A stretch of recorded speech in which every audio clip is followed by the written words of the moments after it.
हाँ तो प्यारे बच्चों, एक बार पुनः आप सभी की अपने प्यारे से YouTube चैनल MKS क्लासेस के माध्यम से एक बार सभी छात्रों का हार्दिक स्वागत एवं अभिनंदन करते हैं।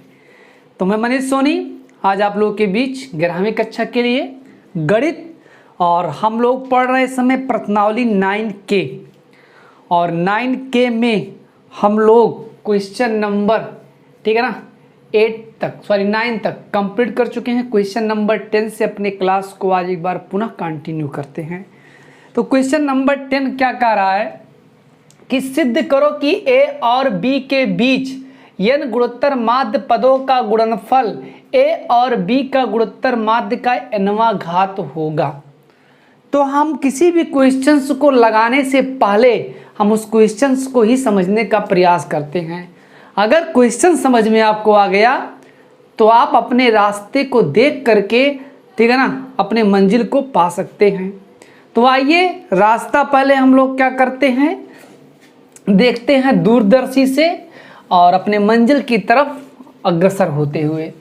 सिद्ध करो A और B के बीच n गुणोत्तर माध्य। तो पहला नंबर सपोज करिए A है और ये B है, तो A और B कितने लोग हो गए? 2 लोग हो गए। अगर इन्हीं के बीच में 4 लोगों को लाकर रख देंगे तो 4 और 2 कितना हो जाएगा? 6। A और B के बीच में अगर ये 2 मार्कर के बीच में 10 लोगों को लाएंगे तो 12 लोग हो जाएंगे, 20 लोग लाएंगे तो 22 लोग हो जाएंगे, 70 लोग लाएंगे तो 72 लोग हो जाएंगे। मतलब क्या है कि आप इसके बीच में कुछ भी लाएंगे तो वो 2 तो आपको ऐड ही करना है।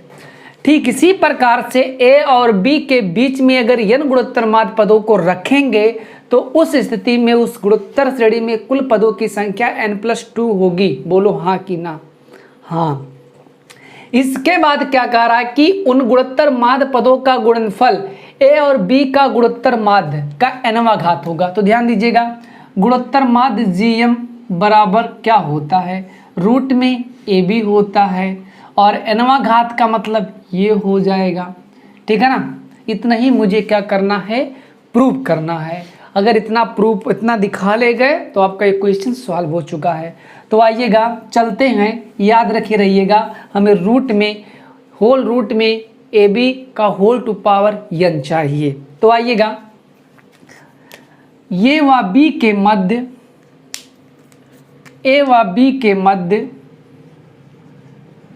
B के मध्य मान लिया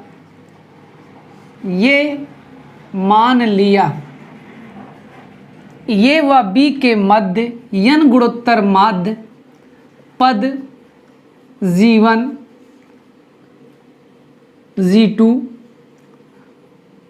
G3 आगे G4 लिखना है तो आप स्वतंत्र हैं, G5 लिखना है स्वतंत्र हैं, लेकिन हम आगे अंडरस्टूड कर देने Gn है। अर्थात A G1 G2 G3 Gn, ठीक है ना, D R in Gp। इतनी बात तो कंफर्म है, ठीक है ना। अब एक चीज स्पष्ट है जिसमें गुणोत्तर श्रेणी का प्रथम पद बराबर कितना होगा भैया? प्रथम पद A, ठीक है ना। इसके बाद कुल पदों की संख्या कितनी होगी? n+2 होगी, वही उसका अंतिम पद होगा, जिसमें गुणोत्तर श्रेणी का प्रथम पद बराबर ये अंतिम पद, चाहे अंतिम पद कहिए, ठीक है ना, अंतिम पद को यल से, और चाहे n+2वां पद कहिए। एकदम लास्ट में कौन सा टर्म आपके पास है? B है, ये ध्यान दीजिएगा, ये हो गया। इसके बाद में कुल पदों की संख्या बराबर n+2। इतनी बात तो समझ में आ गई। अब सूत्र सबको पता है कि L बराबर AR raise to power n-1 होता है, जहाँ L उस गुणोत्तर श्रेणी का अंतिम पद, ये प्रथम पद, आर सार्वनुपात अथवा गुणोत्तर अनुपात, n श्रेणी में पदों की संख्या। तो सबके मानों को रखते हुए यल अंतिम पद कितना हमारा है, b है। ये प्रथम पद कितना है, ये ही है। सार्वनुपात r अभी माना गया है। पदों की संख्या कितनी है, n+2 और ऑलरेडी क्या है -1। अब क्या है, r के साथ a का गुना है या a का r के साथ गुना है, इधर ट्रांसफर करेंगे तो क्या होगा, भाग होगा। इसके बाद यहाँ इसको हल करेंगे तो n+1 बचेगा। इतनी बात तो समझ में आ गई होगी। अब इसके बाद दिस एम्प्लाइज r बराबर कितना होगा, r आपका होगा क्या, b/a whole to power 1/n+1 होगा। ये काहे होगा, घातांक के नियम से अगर a टू पावर m बराबर b होगा तो a बराबर b टू पावर 1/m होता है। ये बात आप लोग जानते हैं और यही फार्मूला हमने यहाँ अप्लाई किया है। अब इसके बाद क्या है, यहाँ से हम क्या करना है, मुझे गुणोत्तर माध्य पदों का गुणनफल, मतलब पहले मैं G1 G2 G3 dot dot Gn भी ज्ञात कर लूँ। तो आइएगा अब G1 बराबर जो G1 होगा, अब G1 जीने वाला मत समझिएगा, ठीक है ना।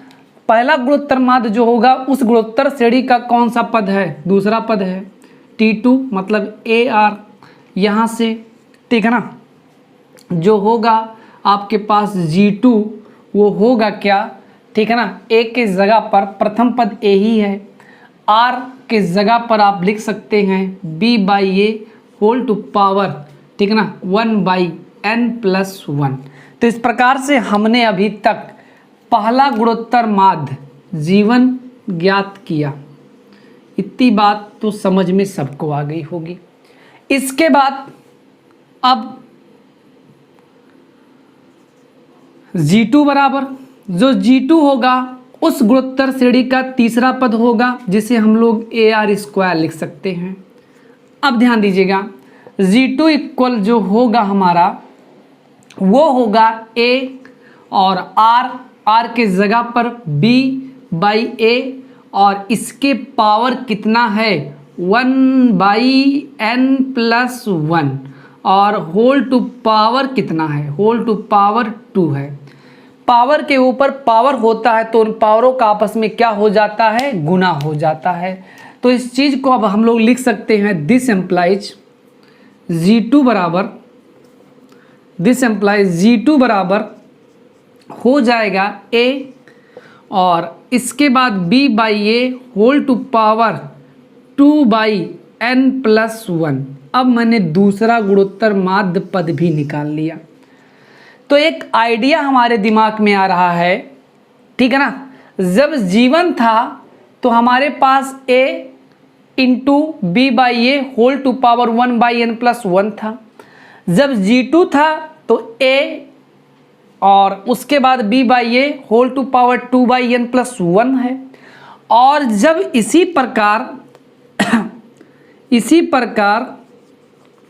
जो तीसरा गुणोत्तर माध्य होगा वो होगा A B/A whole to power 3/n+1 dot dot dot dot dot dot dot dot dot dot nवां गुणोत्तर माध्य पद, nवां गुणोत्तर माध्य पद जो Gn होगा वो किसके बराबर होगा, Gn बराबर A और B/A whole to power n/n+1 होगा।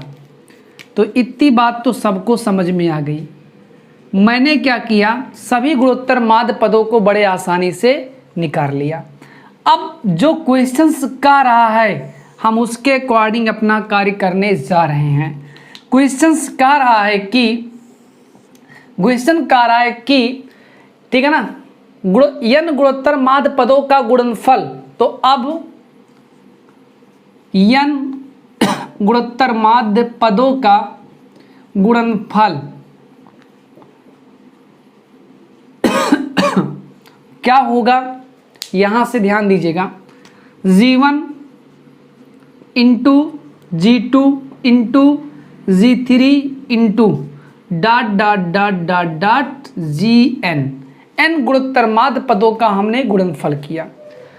अब यहाँ से क्या होगा, जो G1 हमारे पास है उसका नाम है A, और फिर है B by A whole to power 1 by n plus 1 into जो G2 हमारे पास है उसका नाम है A, और उसके बाद में B by A whole to power, ठीक है ना, 2 बाई n प्लस 1, और इंटू हमारे पास जो G3 है उसका नाम है क्या, A, और B by A whole to power 3 by n plus 1 dot dot dot, जो nवां गुणोत्तर माध्य है वो है A, और B by A whole to power, ठीक है ना, n बाई n प्लस 1।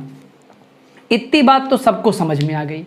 कोई पूछे इसमें कुल कितने पद हैं, तो आप लोगों का उत्तर होगा सर इसमें n पद हैं। कितने पद हैं, n पद हैं। अगर n पद हमारे पास हैं तो एक बात यह स्पष्ट है कि जो हमारा a है उसका गुणा कितनी बार किया गया है, n बार किया गया है। अगर a का गुणा हम 2 बार करें तो a स्क्वायर होगा, a का गुणा अगर हम 3 बार करें तो a क्यूब होगा, a का गुणा अगर हम लोग 4 बार करें तो a टू पावर 4 होगा। मतलब क्या है कि a का गुणा जितनी बार करेंगे उसके पावर उतना ही आएगा। मतलब अगर a का गुणा n बार कर देंगे तो a टू पावर n होगा। इतनी बात तो सबको समझ में आ गई। तो यहाँ से क्या है, यहाँ से, ठीक है ना, a का गुणा, देखिए सब जगह गुणा ही किया गया है, तो हो जाएगा यहाँ a टू पावर n हो जाएगा, और उसके बाद में b बाई ए, और यहाँ हो जाएगा whole to power 1 by n plus 1 plus, ठीक है ना, 2n by n plus 1, 3 by n plus 1 plus dot dot dot n by n plus 1। अब आप लोग पूछेंगे सर जी ये प्लस कहाँ से ला दिए, तो आप लोगों ने पढ़ा a to power m, a to power n, a to power p, a to power दुनिया सब जने लिख दो इसे, तो सबके घात आपस में जुड़ जाते हैं, बशर्ते शर्त ये होना चाहिए कि सबका आधार समान होना चाहिए। जब आधार समान होते हैं तो उस स्थिति में उनके घात आपस में जुड़ जाते हैं। तो यहाँ से क्या होगा, इसी चीज़ का मैंने यहाँ जिक्र किया कि हर जगह b बाई ए, तो उस स्थिति में सबके घात आपस में जुड़ गए हैं। अब ध्यान दीजिए यहाँ से, दिस एम्प्लाइज क्या होगा a टू पावर n, और यहाँ से थोड़ा सा एक काम करते हैं, हमारे पास जो लिखा 1 by n plus 1 plus 2 by n plus 1, 3 by n plus 1 plus dot dot dot n by n plus 1, तो सब में n plus 1 n plus 1 n plus 1 common है तो इसको बाहर कर लें। फिर क्या बचा मेरे पास 1 plus 2 plus 3 plus dot dot dot plus n बचा। ये हमारे पास क्या है, एक समांतर श्रेणी। प्रथम n प्राकृत संख्याओं का योगफल का सूत्र होता है, ठीक है ना, मैं लिख रहा हूँ n प्लस 1 बाई 2 होता है। ये आप लोग प्रूव कर सकते हैं, जिसका प्रथम पद 1 है, सार्वधातुक 1 है और पदों की संख्या n है। तो याद रखे रहिए, आगे हम प्रूफ भी कराएंगे। और प्रूफ क्या करना, साफ साफ दिख रहा है कि प्रथम n प्राकृत संख्याओं का योगफल जो होता है वो n प्लस 1 बाई 2 होता है। यहाँ से क्या होगा, n प्लस 1 से n प्लस 1 कैंसिल हो जाएगा। फिर कितना बचा, मतलब बचा आपके पास n बाई 2। इतनी बात तो सबको समझ में आ गई होगी। मतलब क्या है, इस चीज़ को मैं लिखने वाला हूँ a टू पावर n, और यहाँ b बाई ए, और इनका सारा जो मजरा आया है वो केवल और केवल n बाई 2 आया है। इतनी बात तो सबको समझ में आ गई होगी, ठीक है ना। अब यहाँ से मैं क्या करने वाला हूँ, इस चीज़ को मिटाने वाला हूँ, मिटा दिया। अब यहाँ से क्या है, यहाँ से इस चीज़ को मैं लिख सकता हूँ a ठीक है ना, into B by A to power half और होल टू पावर, इसको मैं लिख सकता हूँ n, क्योंकि इसके भी पावर n है, इसके भी पावर n है। अब यहाँ से क्या होगा कि इस चीज़ को मैं लिख सकता हूँ, अब a को लिख सकता हूँ रूट में ये गुना रूट में ये, अभी भी a ही लिखा है, और इसका ये मतलब है एक बार b पर हाफ आएगा और एक बार a पर हाफ आएगा। हाफ का मतलब केवल और केवल करड़ी से होता है, यहाँ भी करड़ी, यहाँ भी करड़ी, इस करड़ी से ये करड़ी कैंसिल हो गई, और होल टू पावर कितना लिखा है, n लिखा है।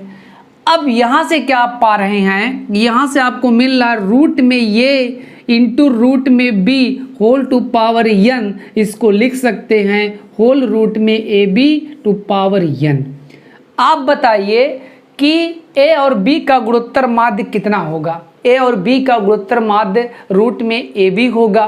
कह रहा उसका n वां घात, तो बताओ उसका n वां घात है कि नहीं है। तो मैं उम्मीद करता हूं कि आपको बहुत अच्छे से समझ में आया होगा ये क्वेश्चंस। फिर हम चलते हैं क्वेश्चन नंबर 11 में, नोट कर लीजिए आप, नोट हो गया होगा। अब हम चलते हैं क्वेश्चन नंबर 11 में।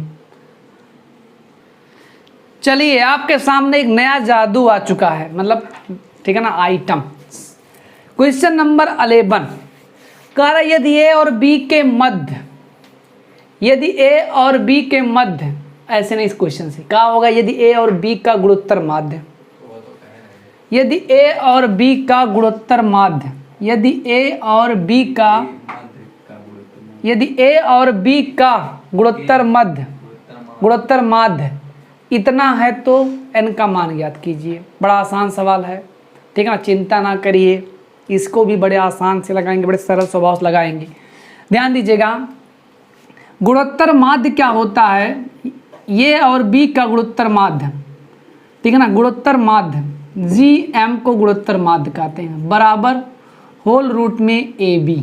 इतनी बात तो सबको समझ में आ गई कि ए और बी का गुणोत्तर माध्य उन्हीं संख्याओं के गुणनफल के वर्गमूल के क्या होता है, बराबर होता है।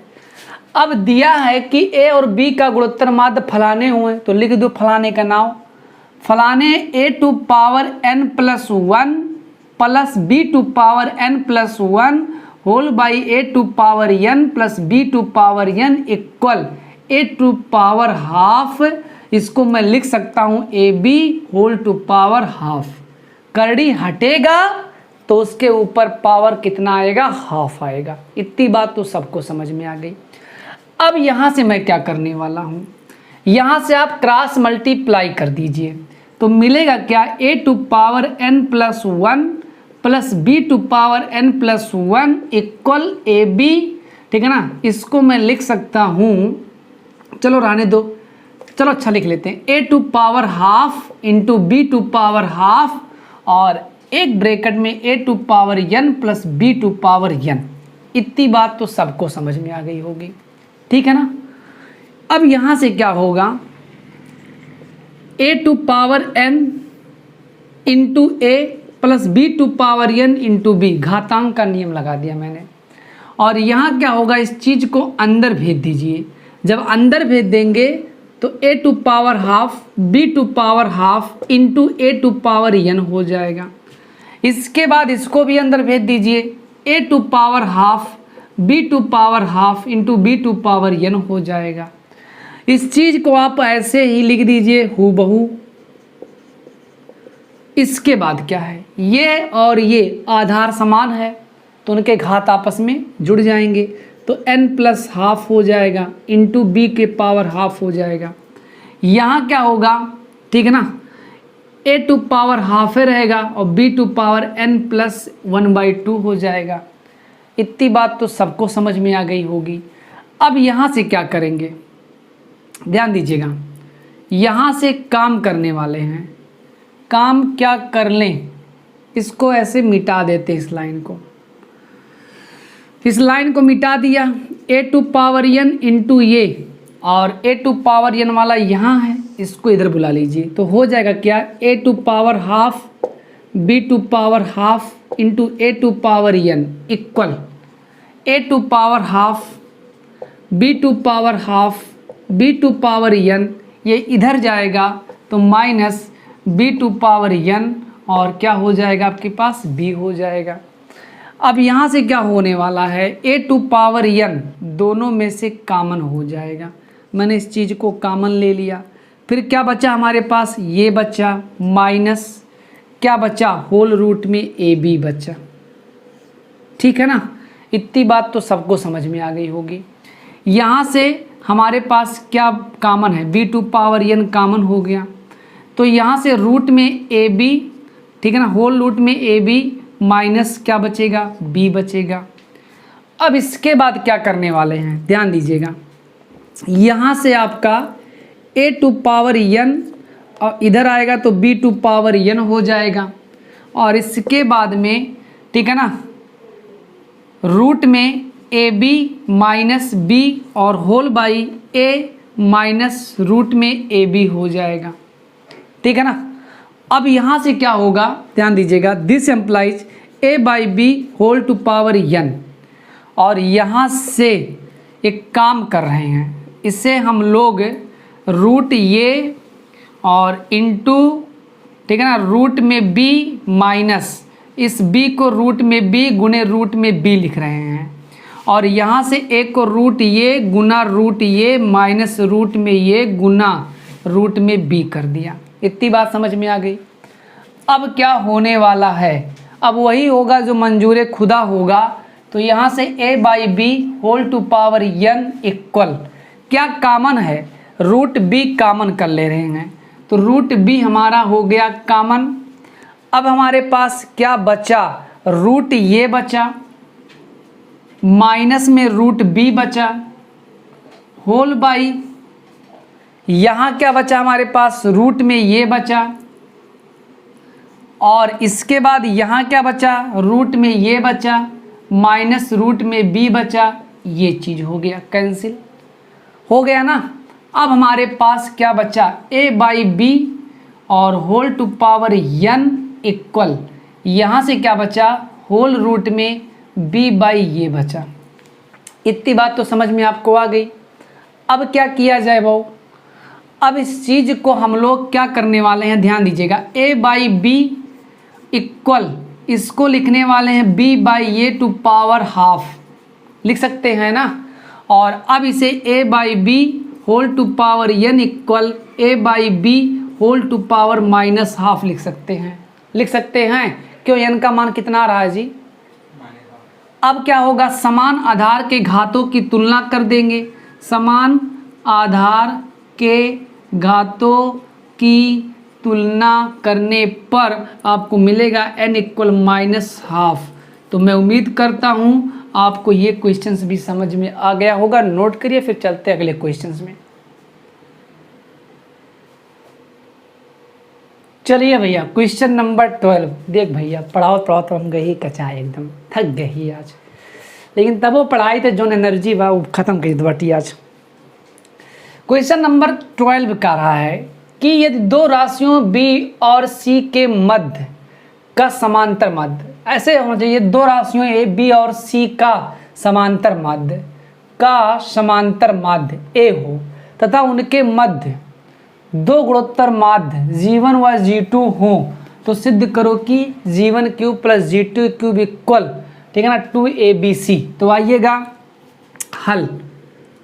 मुझे पता है कि दो राशियों का समांतर माध्य जो होता है उन्हीं संख्याओं के योग का आधा होता है, संख्या b और c है, और इसका समांतर माध्य दे दिया गया है a equal b plus c by 2, और दिस एम्प्लाइज, ठीक है ना, b plus c equal to, ये क्वेश्चन नंबर फर्स्ट। इतनी बात तो सबको समझ में आ गई होगी। अब इसके बाद कह रहा है कि तथा उनके मध्य दो गुणोत्तर माध्य पद g1 व g2 हो, तो आइएगा अब की बार कह रहा है कि हमारे पास जो b है और c है उसके मध्य दो गुणोत्तर माध्य पद g1 और क्या है g2 हैं, ठीक है ना, तो ये हमारा हो जाएगा r इन gp हो जाएगा, या ठीक है ना, b comma g1 comma G2 also will be GP भी गुणोत्तर श्रेणी में होंगे। अगर ये गुणोत्तर श्रेणी में होगा तो एक बात निश्चित है, जो जीवन होगा, जो जीवन स्क्वायर होगा वो किसके बराबर होगा? B G2 के बराबर होगा। इतनी बात तो सबको समझ में आ गई होगी। यहाँ से एक काम कर सकते हैं, दिस एम्प्लाइज G1 स्क्वायर बटे G2 इक्वल B लिख सकते हैं। समीकरण नंबर आप 2 मान लीजिएगा। इतनी बात समझ में आई। अब इसके बाद में and G1 comma G2 comma C also will be GP, ये भी गुणोत्तर श्रेणी में होंगे।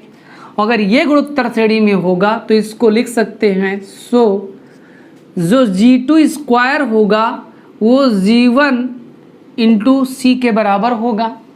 ठीक है ना। दिस एम्प्लाइज इसको लिख सकते हैं क्या, G2 स्क्वायर बटे G1 इक्वल C, और इक्वेशन नंबर 3 हो गया। अब क्या करना है, इक्वेशन सेकंड और थर्ड को ऐड कर लीजिए। Now equation second plus third, then क्या होगा, G1 स्क्वायर बटे G2 प्लस G2 स्क्वायर बटे G1 equal B plus C। इतनी बात समझ में आ गई होगी।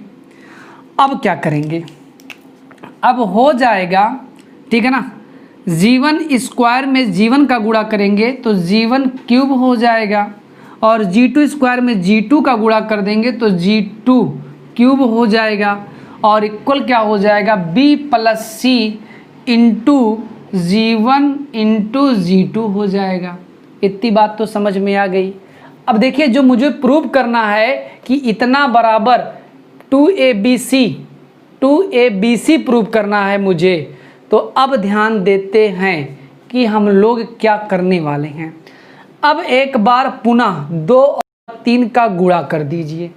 ठीक है ना। Now equation second and equation third गुणा कर दिया गया, तो आपको क्या मिलेगा, देन G1 स्क्वायर बटे G2 गुना G2 स्क्वायर बटे G1 फिर BC हो जाएगा। इतनी बात तो समझ में आपको आ गई होगी। अब क्या है, G1 से G1 कैंसिल, G2 से G2 कैंसिल, हमें क्या मिला, G1 into G2 equal BC मिला, और इसे इक्वेशन फोर्थ कर दीजिएगा। ठीक है ना। Now from equation fourth, now from equation fourth, equation जो 4 मेरे पास है वो G1 cube plus G2 cube equal B plus C, और यहाँ G1 इंटू G2 का मान है BC। इतनी बात समझ में आ गई। Now again from equation first, B plus C that's means 2A, then G1 cube plus G2 cube equal B plus C मतलब 2ABC। और देखिए कितने आसानी से इस चीज़ को मैंने प्रूव कर दिया। तो मैं उम्मीद करता हूँ इतनी बात आपको समझ में आई होगी। नोट करिए, फिर क्वेश्चन नंबर 13 की तरफ, आगे की तरफ।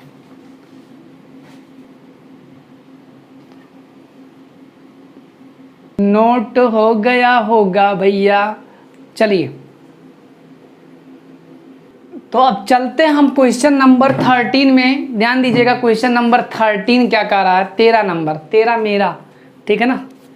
आइएगा, कह रहा दो संख्याओं के बीच एक समांतर माध्य ये और दो गुणोत्तर माध्य P और Q निवेशित किए जाएं तो सिद्ध कीजिए कि P square by Q plus Q square by P equal to ये। तो चिंता ना करिए, दो संख्याएं, कोई दो संख्या आप लोग मान लीजिएगा, ठीक है ना।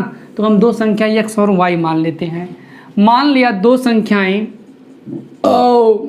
मान लिया दो संख्याएं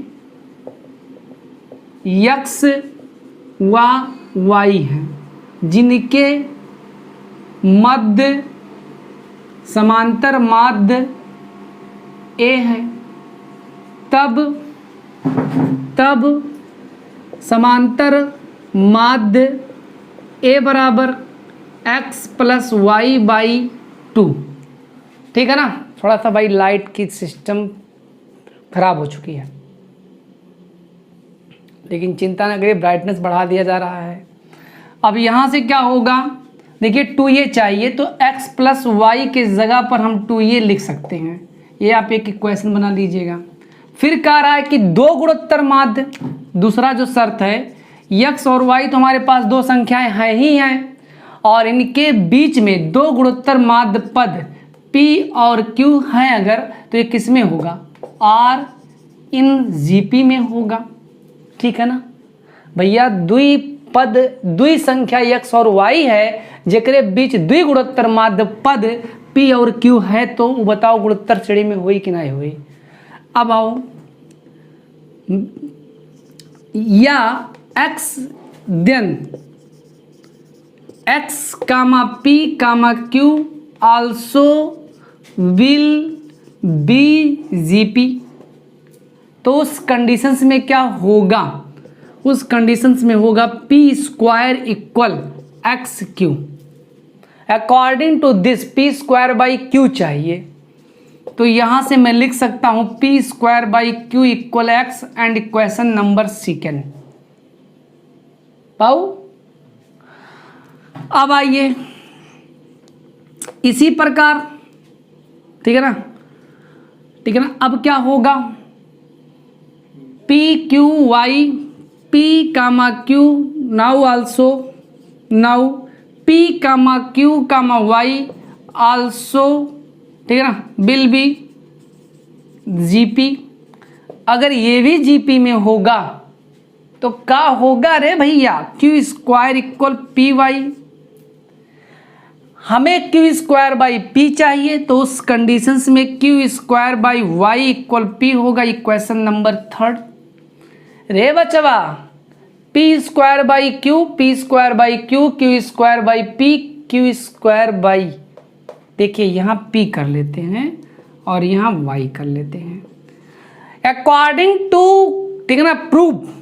इक्वेशन सेकंड और थर्ड को क्या कर लें, ऐड कर लें। नाउ इक्वेशन सेकंड ऐड कर लिए इक्वेशन थर्ड को, तो हमें क्या मिलेगा, p square by Q plus Q square by p equal x plus Y. इतनी बात तो समझ में आ गई। Now from equation first x plus Y equal कितना लिख सकते हैं, 2। तो ये हमारा बाबू का सवाल था, अब बाबू समझते हैं आप लोग बखूबी। तो p square by Q plus Q square by P equal 2a, और ये हमारा क्वेश्चन प्रूव हो गया, हैंस प्रूव्ड। नोट करिए। और अब हम अपने क्वेश्चन नंबर 14 को अगले वीडियो में देंगे। वीडियो अच्छा लगा होगा तो वही पुरानी बात, ना ही कहा। धन्यवाद।